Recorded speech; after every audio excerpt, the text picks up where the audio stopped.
What's up, everyone? Welcome to another episode of Turn on the Jets Live. I'm your host, Steven Zant, joined by my co-host, Steven Russo. We're joined by a very special guest, Joe Rivera of Sporting News. What's up, guys? How you guys doing? Good, man. Doing well. How are you guys? Doing well, friend. Thank you for having me on. I really appreciate. Sorry, I was a little distracted. I was trying to get my Jets pillow in the shot here. No worries, man. I love Listen, it. we love anyone who's going to have pro Jets merch in the background. I mean, I have my picture. Steven's got his pennant, so we're always happy to do this, and the helmet, Steven, which is actually kind of hard to say. That's right. Just any way I can show my support for the team here. So Cool. Just to kick it off, I think the biggest thing that's really buzzing around the team is Flight 21. And I know we talked about this a little bit offline, but I'm just curious for both of you, like, what was your favorite moment, or maybe what's something really cool that you took away when watching this? Because we really got that behind the scenes look of the team in the offseason, and obviously everything new with Salah and Douglas. It was really cool to see. So I'll kick it to you, Joe, first. What was something you really liked, or, your favorite part of it? So probably episode 3, I want to say, I think it was they did a nice little bit on Michael LaFleur. And for me, having to watch a Gase offense for the last 2 years, knowing that we actually might have an offense that looks like it's from 2020 or 2021 is mind blowing to me now. So hearing LaFleur talk about, well, this is going to be, everything we do is based off the run, and hearing him actually talk about the scheme a little bit and his plans for Elijah Moore and what makes these guys so special. That to me is listen, peel back the curtain a little bit, because I think this is what fans want to see. They didn't like the clandestine stuff that Adam Gase did, right? They didn't want the paint dry that Todd Bowles was. They want a little bit more. So for me, that was probably my favorite part. I thought the whole series, all 4 episodes are pretty good, though. Steven, what about you? I know that you're obviously wrapping it up. Yep. I still got half of episode 4 left to go, but for the first 3.5, Joe, I can't disagree with you, man. I thought it was refreshing to hear LaFleur talk about how it's established the run first to set up the pass, and that's kind of what will elevate and allow a young quarterback to succeed. To your point, though, I mean, we've all Jets fans have watched an Adam Gase offense for 5 years, but 2 with the Jets and then the previous 3 with Miami. And outside of the years in Denver, I don't really know if anyone can tell us what that offensive identity was, right? So knowing that we actually have one is refreshing. It's nice to hear. But for me, it was really Salah. And kind of going along those same lines, he's really the anti-Gase. I touched on it last week too, but hearing the genuine excitement for him making those calls or getting on the phone with the rookies coming in, knowing this is a life-changing event for him. You just know that he's a leader of men, that he truly cares about the people that he is leading and truly cares about these young men. It was awesome to hear. I could listen to him talk about anything forever. It's really, it's nice to see. And I think he really is. It's one of those things that, we all knew Gase wasn't it. With Salah, I just feel like when you know, and it just feels right now. And I think that's why, everyone is extremely excited about what's ahead. Yeah. You guys both nailed it. I mean, I definitely agree with both of you. I thought really one of the coolest things, in addition to what you guys touched on, was the in-depth we got with the scouting department, seeing what the scouts had to say about certain players, especially Zach Wilson and Elijah Moore. I thought that was really cool. And I know Chad Alexander and Hogan both really went into depth about what they do and, how they're working in cohesion with the scouting department. I thought that was awesome because we always make jokes because the Jets haven't drafted well. Who are these guys? They don't know what the hell they're talking about. But it was really cool to hear these guys go into detail about specific plays in specific years. It may not even have been the most recent tape. It could have been 2 years ago. So I thought that was really cool. But my own personal favorite moment of the entire series was actually when Michael Carter hung up the phone with the team and just started screaming. It was such a raw, natural reaction. It just shows you how much and how much this means to these guys, because they've worked their asses off their whole life to get to this point. And just to see him just get to that, it was really cool. And I'm excited for him as a player. Yeah. I mean, the other thing too, is I think Joe Douglas's genuine excitement when they traded up and landed Vera Tucker. I mean, he was genuinely giddy. Then, to hear that Elijah Moore was number 16 on their board. So to think about that really in this department that, ranked these players, and you get 3 guys in the top 34 that were actually in your top 16 all on offense. I mean, what a change of pace from, for all Jets fans. That is, it's awesome to see. It really is. Yeah, absolutely. And no defensive lineman their first 3 picks either. Yeah. No, that was like a 5-year stretch of yeah, that. Exactly. So we'll switch it up here, Joe, just kind of broad line. Let's talk about, what are your overall thoughts on the offseason? The hiring of Saleh, the job Joe Douglas has done, drafting Wilson. There's obviously genuine excitement. How do you feel? I mean, do you think that that Jets fans are putting the cart before the horse here a little bit with their excitement, or how do you feel overall? Well, they wouldn't be Jets fans if they weren't putting the cart before the horse, right? That's the way we're wired. I mean, I was one of the guys who was trying to justify the Gase hiring, and we all know how that went, to be honest. But listen, I think for me personally, Saleh was what this team needed. And I know a lot of people were pounding the table for offensive guy. Give me a guy that's a leader. And I think that's for me. Give me a guy who's football smart. Give me a guy who has a very his path in the NFL goes through a lot of, he went through Seattle, obviously he went through San Francisco. So this guy's well-versed and he's a guy that also knows the offensive side of the ball a little bit. So it's not like he's totally inept on that side of the ball. He's not going to be a guy that doesn't know what's going on there, maybe like a Rex was, So for me, I love the Saleh hire. I thought once Matt Campbell was out, once Pat Fitzgerald was out, this is the guy that I wanted. And so I'm glad that they went out and they got him. So the offseason as a whole, it's so refreshing, to have a general manager that looks at holes on the team and says, let's try and plug these holes. Obviously, cornerback is one thing, but they went out and they got Carl Lawson, which everybody was holding their breath, right? Like, where's the big move on day one of free agency? So they went out and they got Carl Lawson. They're still looking to add Morgan Moses now. So hopefully that gets done soon. But it's really hard to everything. I think everything that they've done this offseason, I've pretty much agreed with. I have no issues with what Douglas has done.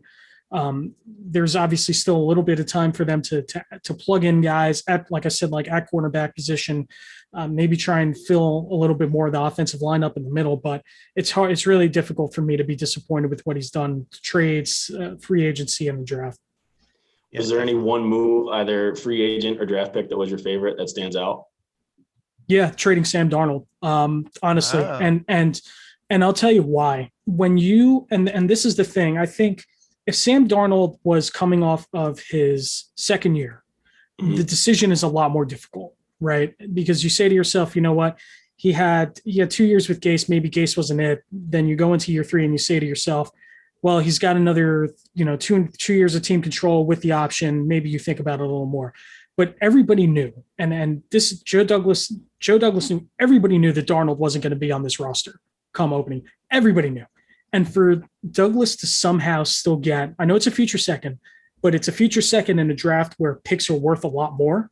The fact that he still got a second round pick for Sam Darnold tells me that this dude means business. And he's not a guy that was going to get caught up in the what if. He wasn't a guy that was going to get caught up in the potential, what could Sam Darnold be with a new staff in a new system, more stability, more weapons. No, he's a guy that said, listen, we got to move on now. It's going to suck because he's a good guy, but we have to move on now. We have to do what's right for the New York Jets. And I think that trade to me told me everything I needed to know about Douglas. He's a guy that means business.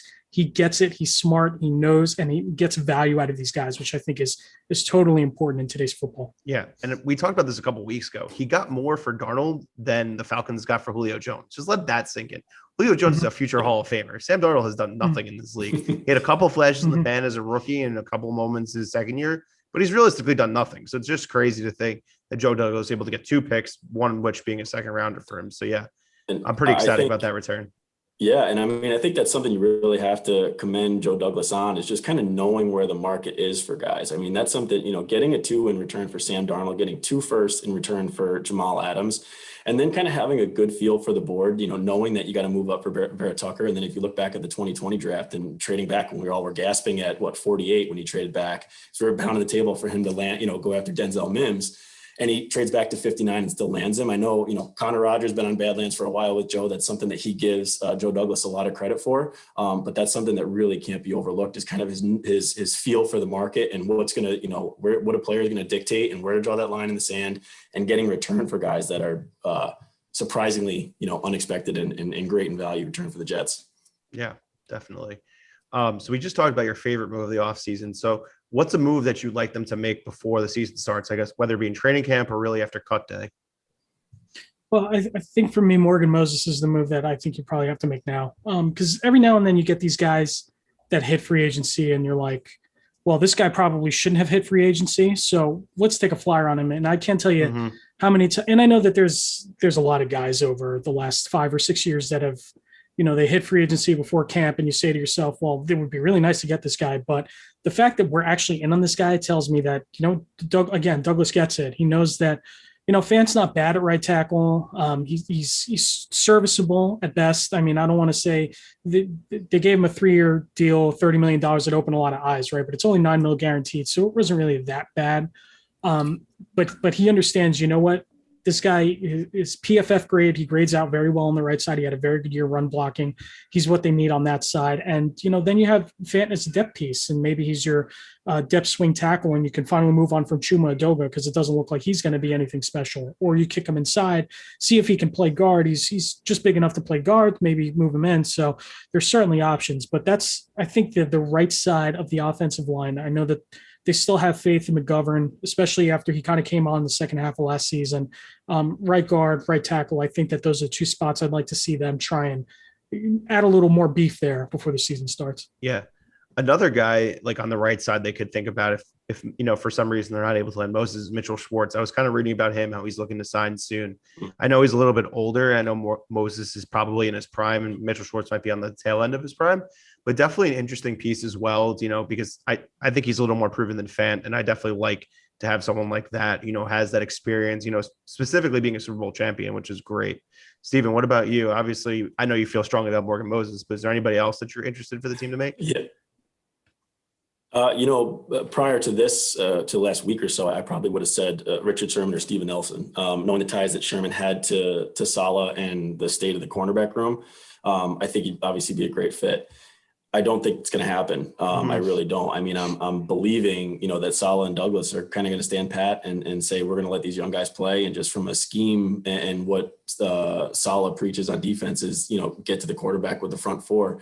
I think they're going to let the young guys roll at corner. So I would have said Morgan Moses too, but I'm probably going to go with Nick Foles. I hope they can somehow swing a trade with Chicago, get him out of there and get a good veteran backup for Zach Wilson. Because I think the last thing any of us want to see is Zach Wilson get hurt. What we want to see even less than that is James Morgan or Mike White taking snaps in a meaningful game come September, October.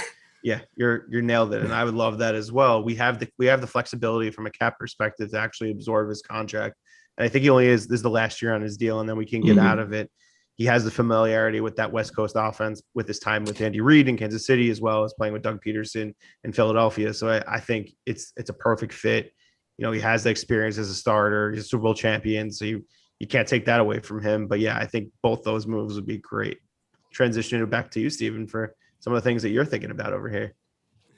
All right. So we mentioned Saleh and the excitement around him. I don't know if you saw it, Joe, but there was a report from CBS Sports and Jason Lockett-Fora where he ranked the 7 new head coaches in the NFL. And when he ranked him, he ranked Saleh 6 out of 7, only ahead of David Culley with Houston. So I just want to open it up, man, get your thoughts on that. Where do you think Saleh actually falls in there? And kind of what are your thoughts there? Yeah, I listen, it's all subjective, right? I mean, I'm not gonna rip JLC for his opinion, no matter how much sense it doesn't make. But personally, I mean, the Jets, you could argue they had probably the best job open this offseason. I mean, you could argue, I forget who all the Chargers job was probably number 1, just because Herbert is proven. And you don't really have to worry about a lot of the offense or fixing that there. Obviously, you have to worry about the offensive line a little bit and maybe what they do on defense with their secondary, but you don't really have to worry about Herbert. So that would probably make them the best job. But Saleh is what they needed, and he's a guy that he's going to lead. He brought Mike LaFleur over, so he clearly has ties in the game and the Shanahan system and everything you heard with Matt LaFleur in Green Bay and you've seen with Matt LaFleur in Green Bay, and you hope that rubs off on this offense here. But I just don't know who else would have made sense in that hire. I mean, you're not hiring Nick Sirianni, obviously, because he's a guy that was just kind of sitting out there until the Eagles got desperate. I mean, Doug Peterson, I like Doug Peterson. I think he's been dragged a little bit too much, but especially considering all the turmoil that's happened in Philadelphia after he was during his tenure and after he was let go. So he's another guy that I think I would have been okay with, but I just don't know who else would have been hired that you're satisfied with. It just, I don't get, again, it's subjective and it's everybody's got their opinion on things, but saying that it was the sixth best hire out of a guy that David Culley, who probably, I mean, no disrespect to David Culley, but probably shouldn't have gotten a job this cycle when you consider who was out there. That doesn't make a lot of sense to me. Yeah, it's criminal that Eric Bieniemy didn't get a job, but honestly, I think he passed on the Texans job. I think they wanted him, but he just knew Watson's probably not going to be there. So I'm going to steer clear and just wait for the right job. And honestly, I don't blame him, but I agree with you. I mean, Saleh was basically either the top candidate or the second best candidate. For me, I was into Saleh, and I never thought it was realistic, to be honest with you. I didn't think that he had any interest of coming to the Jets because the lack of certainty at the quarterback position with Sam Darnold, and obviously now that they have Zach Wilson, so there was going to be a rookie quarterback. I was also okay with Arthur Smith. I know a lot of people were a little bit iffy on him, and I totally understand. He's had some good pieces to work with in Tennessee, but I really think that based on a lot of things I read about him, he had a lot of that, grinder mentality. I mean, he's basically the heir to FedEx, and he decided to just be an NFL coach and work his way up the ranks to eventually getting to this point. And I've heard a lot of good things about him in locker rooms. Players love him. I mean, Derrick Henry can't credit him enough for his success as a running back, because if you think about it, he really broke out once Smith started calling the plays. So you got to think this guy definitely knows what he's talking about from an offensive perspective. But like I said, ecstatic that Saleh is ours. It just feels like it's right. Like, obviously he's got to win games on Sundays, but I just feel the culture that's being set, players want to come here. That matters. And long term, I think we may not see the results in year one, but I think year two, year three, you're going to see really what the benefits are of Saleh being the head coach of the team. Yeah. I mean, you're completely right. It is subjective and it's way too early, obviously. But to have him 6 out of 7, I thought was way off base. And really, in my opinion, I do think he was at least the top two, one of the top 2 candidates out there.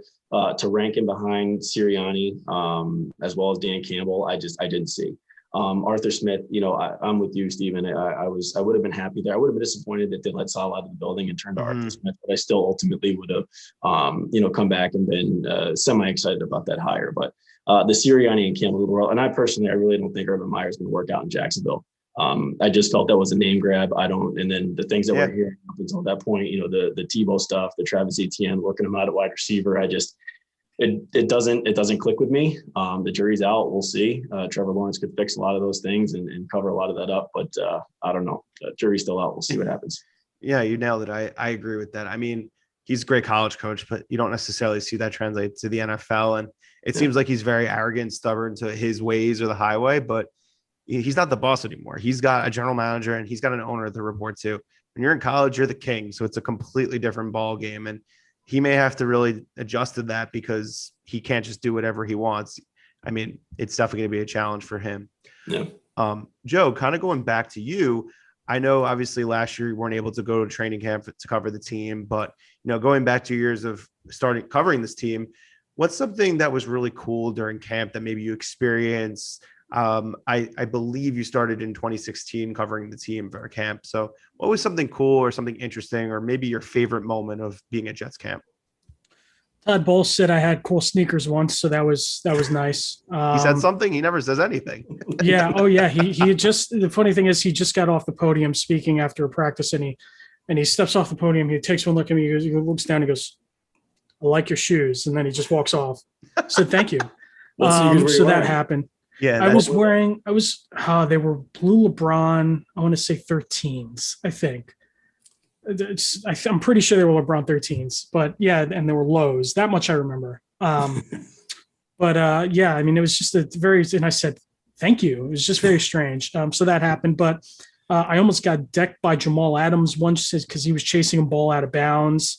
And it was right on where the reporters stand, and there's like kind of a hill on one of the fields that branches off, and it's like maybe 4 or 5 feet before the hill goes down. So he almost decked me and I almost went rolling down the hill. So that happened. But yeah, I mean, it's always cool being at Jets camp because you get to see and hear things that there's a lot of stuff that you're not supposed to report when you go to Jets camp, things that you hear on the field that I can't repeat, things that make me laugh just thinking about them. Sorry. But yeah, I mean, it's always, I mean, Bulls, you can imagine, didn't run the tightest practices, and then Gase was a lot more of the same, to be honest. It was, and just in tone, and it just, aside from Greg Williams just yelling at everybody, it just, there wasn't a lot there. There was no juice. There was no excitement. So, man, I'm dying to get back. I'm dying to get back. Hopefully, I can see a solid practice here and there to really feel the energy, feel the vibe around the team. But just a few things that really stand out to me that I remember from covering camp. Did you have a favorite player that you engaged with, who was like super nice, was really welcoming, went to you if you asked questions, or really just want to pull him aside? Was there anyone that really comes to mind? Yeah, so I interviewed Canadian Thanos, Nathan Shepard, a few times. So he, one time he came out of practice with a, massive dude with a strawberry banana smoothie in his hand, just like, very like, oh, this is interesting. But no, I've spoken to him a few times, and I understand he's not, highlight reel stuff, but I spoke to him about his, like, why he's Canadian, like why he decided to play football. And we started talking, and he said, well, there was an episode of the Bernie Mac show where, like, Bernie Mac's kid in the episode decided he wanted to play football and get into the Mac Hall of Fame. So I said to myself, I want to play football and I want to one day get into the Mac Hall of Fame. It's like, wow. So this guy was inspired by watching the Bernie Mac show, which is interesting. But, he was a great guy. I mean, I've spoken to Valentine Holmes, who was there a few years ago, who was from, he played Australian rugby player who was there. He was a camp body. I spoke to him, which was actually pretty cool because, obviously he's not a big deal here, but back in Australia, he's a massive star. So, half a planet away, you're talking to a guy that's like, he's going to be on the side of coffee cups kind of stuff. So spoke to him. There's been a ton of players that I've spoken to, as you can imagine, it's not as loosey goosey as going to a baseball stadium or a clubhouse, getting to talk to guys by their locker. Sorry, one more. Josh McCown was awesome. I spoke to him. They guard quarterbacks. They guard quarterbacks like nuclear launch codes, man. And these guys are just so protected, and PR doesn't want you within 15 feet of quarterbacks when they're not talking. So actually one day I didn't know any better, and I was talking to Josh McCown off the, he gave me like 10 minutes worth of stuff before Jets PR broke it up. But no, I mean, there are a lot of cool guys I've spoken to. And Jordan Leggett, I know that he didn't have a great run here. Jordan Leggett was cool. Teddy Bridgewater is pretty cool. So stood next to Joe Namath, which was pretty cool. But yeah, lots of cool guys in my time. That sounds awesome. Yeah. I feel like Teddy Bridgewater had probably the shortest jet stint of all time. And I was there for some of it. There you go. And I don't think anyone ever has said one bad thing about Josh McCown. Is there anyone in the NFL that has the reputation like him? I really don't think so. But, well, Joe, that's awesome. I hope you're able to get back there this summer. I know you were talking before the show about 2020 kind of threw a curveball at all of us. So hopefully 2021 you can get back there. But switching gears a little bit, one guy I do want to pick your brain on, Joe, is CJ Mosley. And all Jets fans saw potentially the greatest 2.5 quarters ever played in the 2019 season opener by him. And then he basically missed the rest of the season outside of kind of a failed attempt at coming back in that New England game. You follow that up with him opting out of 2020 and, COVID reasons. So there's a lot of doubt, I think, circling what he's going to look like being 29 years old, returning, huge contract, obviously. But what are your thoughts for CJ Mosley coming in at 21? They need him, right? I mean, it's one of those things where they need this guy in the center of the defense to be the play caller. I know you have Marcus May on the back end, but you look around, is Quinnen ready to step into like that leadership role? He's still young, and obviously he's coming off a dominant season, but is he there yet? Is he ready to be that guy? And I'm not sure he's there yet. So you need a guy like Mosley, and he's obviously experienced. When he's healthy, he's one of the best players in the game, or was one of the best defensive players in the game. Is he going to be able to play up to his contract? I don't think so. It's because he's a linebacker getting paid a ton of money, right? And just the truth of the matter is, it's, you don't spend that. Thanks, Mccown, you don't spend a lot of that money on linebackers usually, so it's tough. But they need him.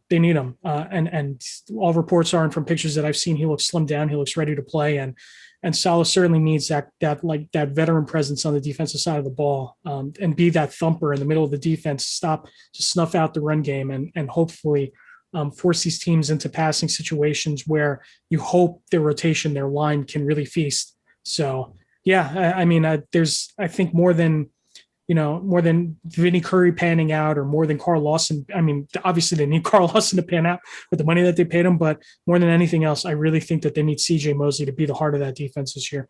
Yeah, couldn't agree more. Steven, what do you think? Yeah, no, I mean, I feel like everyone kind of forgot about him because it's been so long since we actually saw him on the field. That New England game doesn't even count. I'm pretty sure that was the seeing ghosts game, so we all just remove that from our memories, understandably so. But yeah, similar to what Joe was saying. I mean, you hear good things. He looks explosive. They say he's probably been the best player on defense thus far through practices. I know it's been mini camp and OTAs and stuff like that, but it's definitely encouraging to hear because he was the kind of guy that we probably were worrying about that might be a little washed up. It's been 2 years since he really was playing, but no, I'm excited. I mean, I think he just has a high football IQ. I feel like he was one of the leaders of the Ravens defense, and I'm pretty sure he was named a captain in 2019 before he went down. So I'm excited. And I really think that the Salah effect is giving him some extra juice. And I know he reads everything. He hears it. He feels like everyone thinks that he's done. And I think he's motivated. I really do. I mean, listen, I'm not expecting him to be like CJ Mosley of 2017, 2018. That's just unrealistic. But I think he could be an above average starter and really be the leader of the defense, kind of in that Jamal Adams role where he's, calling out the plays, making sure everyone's in their spots and, leading by example. Because I agree with Joe. I don't know if Quinnen's necessarily ready for that leadership role. I think he's going to produce, but he doesn't really seem like that leadership type. He kind of seems like a goofy guy who just likes to have fun. I know him and Becton had that video when they were doing the team photos. It was really funny. He just doesn't seem like the kind of guy who's just going to, step up and just start leading. He just seems like more of the guy who's going to do his job and just, be a good teammate and everything like that. So, I mean, you really need Mosley to step up in that regard. True. I agree. And I think the lack of depth overall at the position. So, Joe, when you say they need him, I mean, they really do need him because linebacker is thin. And, especially middle linebacker, I don't know who's behind him, to be honest with you. And they're counting on Jared Davis to start at one side. They're probably going to start one of the rookies, converted safeties, Sherman or Nasruddin at the other side. So linebacker's thin. So they need CJ Mosley big time. So we'll hope that Salah can coach him up. I know that's kind of his expertise. Has been in the past in Jacksonville and Seattle and definitely San Francisco. So we'll see where it goes with CJ. Yeah, definitely. Here's my last question before we wrap it up. And, I'm interested to see what you guys are going to say because I think my answer might be different than both of yours. But if you guys had to pick the guy who's going to lead the team in rushing next year, who is it and why do you think so? So I'll start with Joe. Ooh, oh, man, that's a tough question. Because you don't know which of these guys are going to break through, right? You don't know. Is Ty I like Ty Johnson. I think he's good for this scheme. But I don't know if he's going to make it out of camp. I don't know what these gun to my head. I mean, I guess I'd have to go with Coleman. I mean, I just don't know how that room's going to shake out. Is P. Ryan one and done? I think so. I mean, I kind of saw P. Ryan as the guy who could maybe fill that Bilal Powell type role where he's a do-it-all back, doesn't do any one thing overly well, but he can catch passes out of the backfield and do some, maybe run a good running back screen here and there. But he's not a guy that's going to fit this, the wide zone type deal, I don't think. So, yeah, I mean, if I have to I'd say Coleman, if he can stay healthy, it's going to be running back by committee, obviously. So that's probably my best guess, though. So one position on the field that I just don't have a great feel for yet. Steven, what do you think? I think Coleman's a good option. I think the injury history scares me. So I think that's probably going to end up being the case there. Ty Johnson, I think we all like, but we really still haven't seen enough. I think the answer is Michael Carter. I think fresh legs. I think that's what the Jets brass thinks of him and thought of him, and he's a perfect fit for this outside zone. So I think when it all shakes out, it's going to be a running back by committee. You're probably not going to have any one guy get over 1,000 yards. There's probably going to be one guy that kind of caps out around 800 maybe, and I think that guy's going to be Michael Carter. Yeah. What are your thoughts, Steven? I thought you both were going to say Michael Carter because he's been getting all the buzz, but I actually do agree with Joe. I think it's going to be Coleman, pending he stays healthy, because I know health is a huge question mark with him. But wherever he's been, whether it's been San Francisco or mainly Atlanta, where he was on that Super Bowl team that lost to the Pats, I know we don't like talking about that, but I think Coleman definitely has a lot to prove. He barely played last year. He knows the scheme really well because obviously it's what he's been playing in his entire NFL career. I think he definitely can do something this year. I mean, like it's definitely going to be a running back by committee, which is really, unless you have like Derrick Henry or like Dalvin Cook, that's really how the NFL is these days with running backs.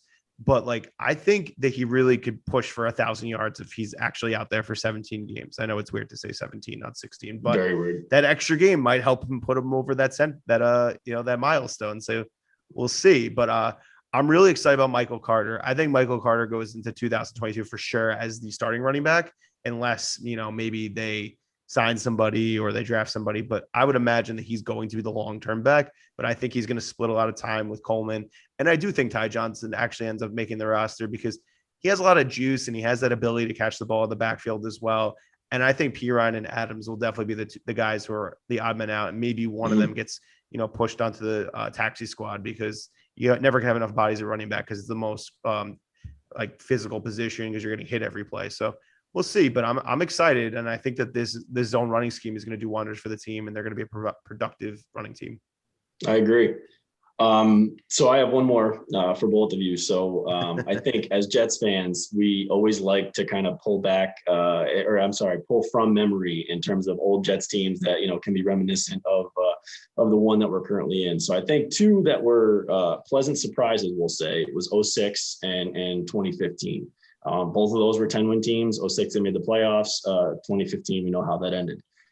Both of those teams, though, had really low, not really many expectations on them coming in. So do we think there's a chance that the Jets can kind of replicate either of those seasons and surprise and maybe be vying for a wild card spot come December in 2021? Joe, I'll kick it over to you first. Oh, man. So the optimist in me says yes, right? Because I like to think optimistically and say, listen, the pass rush is going to be legit. I think that adding Lawson to a line that already has Quinnen Williams, John Franklin Myers is going to be legit. And they're really going to mask a lot of the issues with the secondary cornerback. And you hope that one of these cornerbacks, whether it's, Bryce Hall and whoever else, I know Isaiah Dunn's getting a lot of the run right now, but you hope one of these guys can step up and make a decent pairing, right? And then you hope that Zach Wilson is the goods and the line holds up. So optimistically, I mean, will they be playing meaningful games in December? I really hope so. Realistically, I still don't like the talent at cornerback specifically. I don't like the secondary. I just don't. I think that when you look at a lot of the teams that they're playing this year, they're going to get torched, and it's going to suck. And a lot of it's just growing pains, right? And you're implementing a first year quarterback. The offense, I'm not entirely worried about if they can get the running game going, but it's still a first-year quarterback, and he's going to have his ups and downs. And it's a defense that's operating in a new scheme. And we were just talking about CJ Mosley, and we're just talking about how big he is. And if these guys can all stay healthy, there's still a lot of ifs.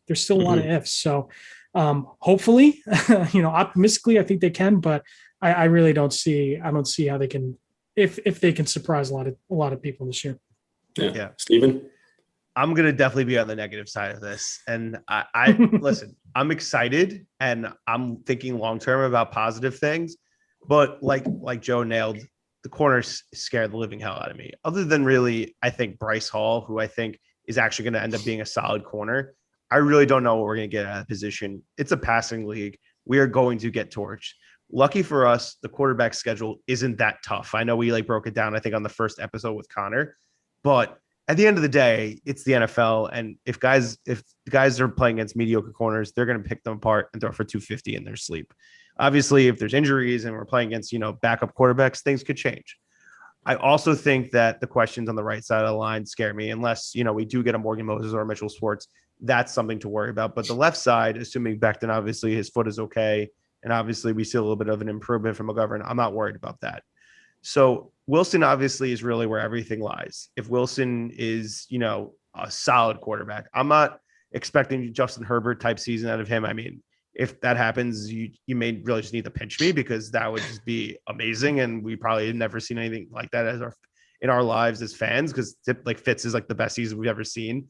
And Justin Herbert was better than Fitz last year than that year. So, I mean, I just want to see progress, not being a 2-14 team. I'm hoping, between 5 and 7 wins to me would be okay. It's a transition year. Next year is really where the pressure's on, because I'm hoping that we lose a lot of games, close games in the fourth quarter, but, we fight, we're always there. And, the other team doesn't want to play us versus they're just stomping all over us like last year. So I'm going to say no. I know I sound negative, but at the end of the day, we did go 2-14. There's still a lot of carryovers, but we did improve the roster. So I think there will be some improvements, but it's going to be tough to really get to like that 10-win mark, even though it's 10-7, not 10-6. So it's a little easier than it was in the years past because you have that extra game. And it seems like we're playing Buffalo last week. They probably are playing for absolutely nothing, so they may just hand us that game. But going off that, just think about it in 2019. We literally could not score on Buffalo's backup. So you just really never know. I mean, listen, it's Zach Wilson, not Sam Darnold. So we'll see. Steven, what do you think? I think you guys are really negative. Jeez. Can't believe it. No, it's hard to argue with you. I see a scenario where they could be, absolutely. I think a lot of things have to go our way. I think injuries obviously have to go our way. I think, but the AFC East, I think, is still outside of Buffalo is still improving. And that's something that could shake out in our favor. I think if Tua flops, and he could, that's, I hope he does. I mean, that's something that goes in our favor. I really, outside of Belichick, I don't trust much in New England. I mean, obviously that's a big piece of that puzzle, but in Mac Jones and Cam Newton, I'm sorry, they don't scare me. The new weapons that they got, again, they really don't scare me, I think. And there's got to be a shot that Buffalo regresses a little bit. I mean, I think they will. 13-3, and that season that Josh Allen had is hard to replicate. So, and then playing a first place schedule on top of that. So those are some things. Jets playing a last place schedule, I think, goes in our favor. So I think there's definitely a scenario of all things kind of click and fall into place, and maybe the corners end up better than all of us are expecting. There's a chance that, hey, maybe we're playing for a wild card, and Steven sees the in the hunt, come mid-December. Maybe that's there. That's what I want. But ultimately, I think I'd probably have to agree with you guys where this is a team that kind of feels like it'll shake out around like 6 to 8 wins. And I think if we're in that scenario and they're playing competitive football, no Jets fan is really going to be disappointed in that. If you see progress, unless, somehow they get there, but Zach Wilson just doesn't look it. I think that's the only time anyone's going to start hitting the panic button. But if Zach Wilson's making progress, his team somehow manages 6 to 8 wins, and it looks like they're playing just competitive football and they're building something, I think every Jets fan will be happy with that. Yeah. I think for me, I think I've said this a few times. I think for me, there's two things I really want to see. I want to see progress, and I want to see them get better every week, see them settled in. And the second thing I want to see, I want to go into 2022 with as few question marks as possible. Yes. Like I don't want to have to worry about, Zach Wilson didn't look great, or I don't want to have to worry about, Carl Lawson didn't look great in his first year.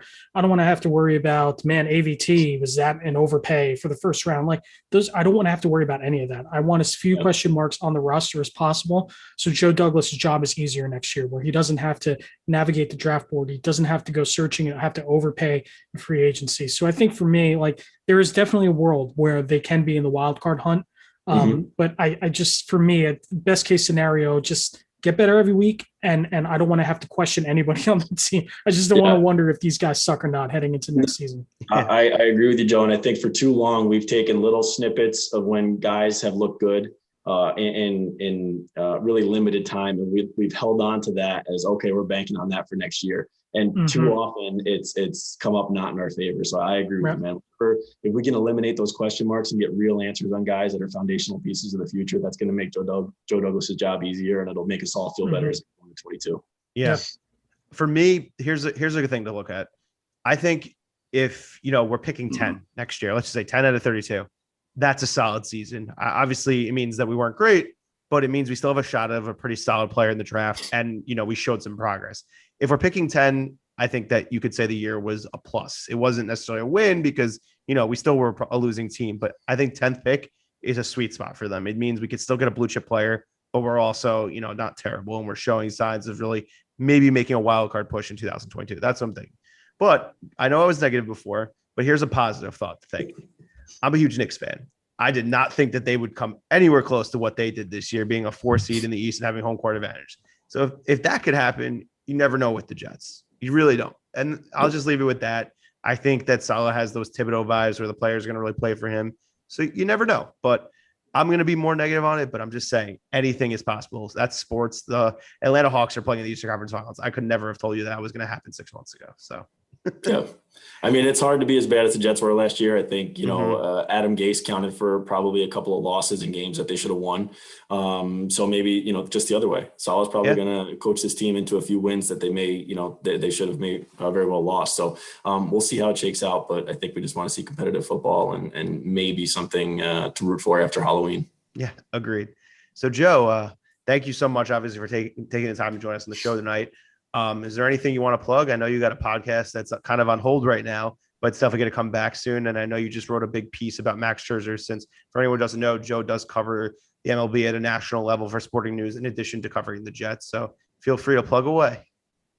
Yeah. So I have a podcast called Two Nerds and a Third Podcast, where I think we're going to have like 6 or 7 episodes right now. But me and one of my best friends, Sasha, we talk about anything's in entertainment. So movies, comic books, video games, anything happening in the world, like pop culture kind of stuff, except like celebrity relationships, because no one cares about those. So like anything like that, we talk about it. We've had a few guests on. One of our close friends, Patrick, was on one of our last episodes, and he's an actor, so it was cool to get his insight on some things. So yeah, and you can find all my work on sportingnews.com. I kind of ripped Major League Baseball today for being so poor in their response, to say the least, with all the sticky stuff happening in baseball right now with the pitchers and how they've totally flubbed the situation. And it's just another case of baseball getting in their own way. But it wouldn't be baseball if it wasn't some kind of controversy. So you can find all that at Sporting News, sportingnews.com. You can find me on Twitter at Joe Rivera SN. Always willing to talk Jets. I mean, I want to talk more Jets than I already do on my Twitter page, to be honest. But yeah, that's all I really got. Yeah. Thanks so much. And as always, please don't forget to subscribe to our YouTube channel for all of our future episodes, as well as other content. Don't forget to subscribe to the Turn on the Jets podcast feed on iTunes, Spotify, or Google Play. You get our feed, you get Will's feed, and you will have draft season once the regular season ends. And obviously, the most important thing is Badlands. Don't forget to subscribe on Patreon. And a big announcement that we have on that is the merchandise that we talked about last week actually has a permanent home. Initially, it was just a short thing, but you can now get it whenever you want. And transition to that, we do have Joe Caporoso, our fearless leader, joining the show next week. Thanks, everyone, for tuning in, and we'll see you next week.